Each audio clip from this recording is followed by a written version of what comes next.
সুইজারল্যান্ডের এগেনস্টে এই আর্জেন্টিনা কেমন করবে আপনার কি মনে হয়? সুইজারল্যান্ড অবশ্য কলম্বিয়ার এগেনস্টে ভালো খেলে নাই, কলম্বিয়ারও ব্যাড লাক, কলম্বিয়া একাধিক সুযোগ পাইছে, লুইস দিয়াস তো একদম আপনার মানে 1-1 ওপেন নেট মিস করেছে। তো সবকিছু মিলে লুইস দিয়াসের কাছ থেকে এটা আশা করি না, একদমই না, খুবই ভালো প্লেয়ার, অসম্ভব ভালো player। মানে সুইজারল্যান্ড আমি বলবো না যে বেটার টিম হিসেবে লাক ফ্যাক্টর হচ্ছে আসলে সুইজারল্যান্ডের পক্ষেই গেছে।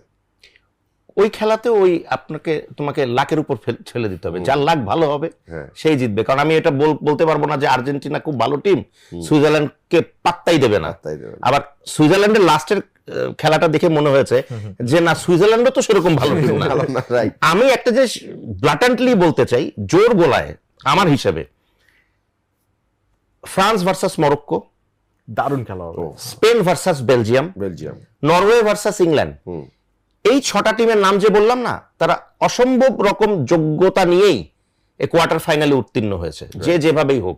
আমি নরওয়েকে কোন ভাবে ছোট করব যে ব্রাজিলকে নাকানি চুবানি খেয়ে দিতে। নরওয়ে তো সুপার, আমি ওটাই বলতে চাচ্ছি। এই 3টা দলে, এই যে ভাইও বললেন যেটা, যে এই 3টা দলের বা এই 3টা খেলার উপরে আমাদের একটা নজর আছে, যে কে না কে কি না কি করবো, ভালো খেলা দেখবো।